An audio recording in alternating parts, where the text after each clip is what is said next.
CM ರಾಜೀನಾಮೆಗೆ ಆಗ್ರಹಿಸಿ ನಾಳೆ ಪ್ರತಿಭಟನೆಯನ್ನ ಮಾಡೋಕೆ ಈಗ ವಿರೋಧ ಪಕ್ಷಗಳು ಈಗ ಮುಂದಾಗಿವೆ. ನಾಳೆ ಬೆಳಗ್ಗೆ 11:30ಕ್ಕೆ ವಿಧಾನಸೌಧದ ಗಾಂಧಿ ಪ್ರತಿಮೆ ಎದುರು ಪ್ರತಿಭಟನೆ ಮಾಡಕ್ಕೆ ಮುಂದಾಗಿದ್ದಾರೆ.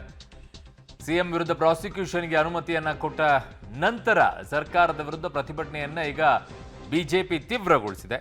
ನಾಳೆ ಬಿಜೆಪಿ ಶಾಸಕರು ಪರಿಷತ್ ಸದಸ್ಯರು ಪ್ರತಿಭಟನೆಯನ್ನ ಮಾಡಕ್ಕೆ ಮುಂದಾಗ್ತಾ ಇದ್ದಾರೆ.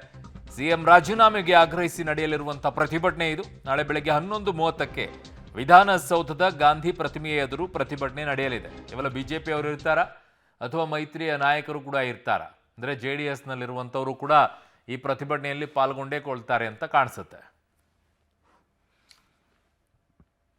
ಸಿದ್ದರಾಮಯ್ಯನವರ ರಾಜೀನಾಮೆಗೆ ನಾಳೆ 11:15ಗೆ ಗಾಂಧಿ ಸ್ಟ್ಯಾಚ್ಯೂ ಹತ್ರ, ವಿಧಾನಸೌಧದ ಗಾಂಧಿ ಸ್ಟ್ಯಾಚ್ಯೂ ಹತ್ರ ಎಲ್ಲ ನಮ್ಮ MLAಗಳು, MLCಗಳು, MP ಗಳು ನಾವು ರಾಜೀನಾಮೆಯನ್ನು ಕೊಡಿ, ಸಿದ್ದರಾಮಯ್ಯನವರೇ ರಾಜೀನಾಮೆಯನ್ನು ಕೊಡಿ, ನೀವು ತಪ್ಪು ಮಾಡಿದ್ದೀರಾ, ಈಗಾಗಲೇ ಪಾದಯಾತ್ರೆ ಮಾಡಿದ್ದೀರಿ, ವಿಧಾನಸಭೆಯಲ್ಲಿ ಅದನ್ನು ಪ್ರಸ್ತಾವ ಮಾಡುವಂಥ ಪ್ರಯತ್ನ ಮಾಡಿದ್ದೀರಿ, ವಿಧಾನಸೌಧದ ಮುಂಭಾಗದಲ್ಲೂ ಕೂಡ ನಾವು ಪ್ರತಿಭಟನೆಯನ್ನು ನಾಳೆ ಹಮ್ಮಿಕೊಂಡಿದ್ದೀನಿ. ನಾನು ಅದಕ್ಕೆ ಕರೆ ಕೊಡ್ತಾ ಇದ್ದೀನಿ. ನಮ್ಮೆಲ್ಲ ಶಾಸಕರು ದಯವಿಟ್ಟು MLCಗಳು ಮತ್ತು JDSನ ನಾನು ಕುಮಾರಸ್ವಾಮಿ ಅವ್ರ ಜೊತೆನೂ ಈಗ ಈಗ ಸುಮಾರು ಒಂದು 2 ಗಂಟೆಗಳ ಹಿಂದೆ ಮಾತಾಡಿದ್ದೀನಿ.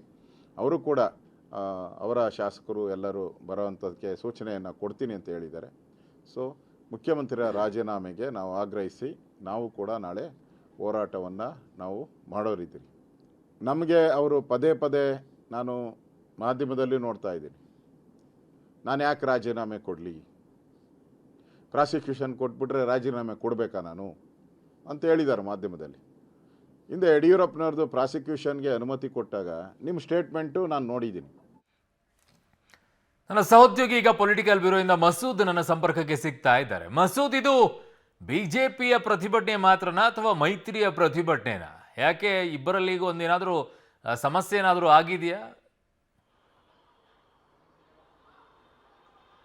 ಅರುಣ್, ಈಗ ರಾಜ್ಯಪಾಲರು ಪ್ರಾಸಿಕ್ಯೂಷನ್ಗೆ ಅನುಮತಿ ಕೊಟ್ಟಿರೋ ಹಿನ್ನೆಲೆಯಲ್ಲಿ ನೈತಿಕತೆಯ ಹೊಣೆ ಹೊತ್ಕೊಂಡು ಸಿದ್ದರಾಮಯ್ಯನವರು ತಮ್ಮ ಸ್ಥಾನಕ್ಕೆ ರಾಜೀನಾಮೆ ಕೊಡಬೇಕು ಅನ್ನುವಂತಹ ಆಗ್ರಹ, ಈ ಆಗ್ರಹವನ್ನು ಇನ್ನಷ್ಟು ಬಿಗಿ ಮಾಡೋದಕ್ಕೆ, ತೀವ್ರಗೊಳಿಸೋದಕ್ಕೆ BJP JDS ಮುಂದಾಗಿರುವಂಥದ್ದು. ಈ ಸಂಬಂಧಪಟ್ಟಂತೆ ಪ್ರತಿಭಟನೆ ಮೂಲಕ ಈ ಆಗ್ರಹ ಮಾಡೋದಕ್ಕೆ ಎರಡೂ ಪಕ್ಷಗಳು ಮುಂದಾಗಿದ್ದಾವೆ. ನಾಳೆ ಬೆಳಗ್ಗೆ 11 ಗಂಟೆಗೆ ವಿಧಾನಸೌಧದ ಗಾಂಧಿ ಪ್ರತಿಮೆ ಎದುರುಗಡೆ ಎರಡೂ ಪಕ್ಷದ ಹಾಲಿ ಶಾಸಕರು, ಮಾಜಿ ಶಾಸಕರು, ಹಾಲಿ ಪರಿಷತ್ ಸದಸ್ಯರು, ಮಾಜಿ ಪರಿಷತ್ ಸದಸ್ಯರು ಎಲ್ಲರೂ ಕೂಡ ಒಂದು ಪ್ರತಿಭಟನೆ ಮಾಡಿ ಸಿದ್ದರಾಮಯ್ಯನವರು ರಾಜೀನಾಮೆ ಕೊಡಲೇಬೇಕು. ಯಾಕೆಂತಂದರೆ ರಾಜ್ಯಪಾಲರೇ ಈ ಸಂಬಂಧಪಟ್ಟಂತೆ ಮುಡಾ ಅಕ್ರಮದಲ್ಲಿ ಒಂದು ರೀತಿಯಲ್ಲಿ ನಮ್ಮ ಏನು ಹೋರಾಟ ಇತ್ತು ಆ ಹೋರಾಟಕ್ಕೆ ಒಂದು ಕಡೆ ಸತ್ಯಕ್ಕೆ ಜಯ ಸಿಕ್ಕಂತಾಗಿದೆ ಅವ್ರು ಪ್ರಾಸಿಕ್ಯೂಷನ್ ಅನುಮತಿ ಕೊಡೋ ಮೂಲಕ. ಇನ್ನೊಂದು ಕಡೆ ದಾಖಲಾತಿಗಳು ರಾಜಭವನದಲ್ಲಿ ರಾಜ್ಯಪಾಲರ ಮುಂದೆನೂ ಕೂಡ ಇದೆ. ಆ ಹಿನ್ನೆಲೆಯಲ್ಲೇ ಪ್ರಾಸಿಕ್ಯೂಷನ್ಗೆ ಅನುಮತಿ ಕೊಟ್ಟಿರುವಂಥದ್ದು. ಸರಿಯಾದ ಪಾರದರ್ಶಕ ತನಿಖೆ ಆಗಬೇಕು ಅಂತಂದರೆ ಸಿದ್ದರಾಮಯ್ಯನವರು ರಾಜೀನಾಮೆ ಕೊಡಬೇಕು, ರಾಜೀನಾಮೆ ಕೊಡಲೇಬೇಕು ಅನ್ನುವಂಥ ಆಗ್ರಹ ಇಟ್ಕೊಂಡು ಪ್ರತಿಭಟನೆ ಮಾಡ್ತಿದ್ದಾರೆ.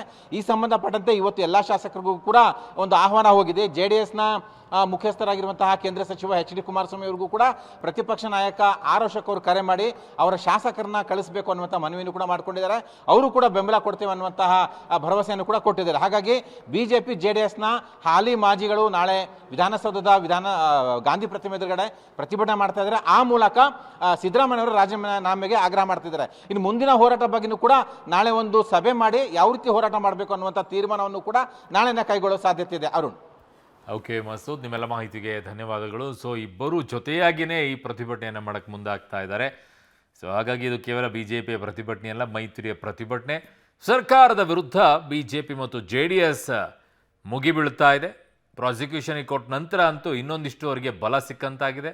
ಹಾಗಾಗಿ ನಾಳೆ ದೊಡ್ಡ ಮಟ್ಟದ ಹೋರಾಟವನ್ನು ಮಾಡಕ್ಕೆ ಮುಂದಾಗಿದ್ದಾರೆ. ರಾಜೀನಾಮೆ ಕೊಡಲೇಬೇಕು ಅನ್ನುವಂಥ ಪಟ್ಟನ್ನು ಹಿಡಿದು ನಾಳೆ ವಿಧಾನಸೌಧದ ಗಾಂಧಿ ಪ್ರತಿಮೆಯ ಬಳಿ ಪ್ರತಿಭಟನೆಯನ್ನು BJP ಮತ್ತು JDSನ ಶಾಸಕರು, ಪರಿಷತ್ನ ಸದಸ್ಯರು ಸೇರಿ ಈ ಹೋರಾಟವನ್ನು ಮಾಡಲಿದ್ದಾರೆ. ರಾಜೀನಾಮೆ ಕೊಡ್ತಾರಾ ಕೊಡಲ್ವಾ ಗೊತ್ತಿಲ್ಲ, ಆದರೆ ಹೋರಾಟ ಮಾತ್ರ BJP JDSದಂತೂ ಮುಂದುವರಿತಾ ಇದೆ.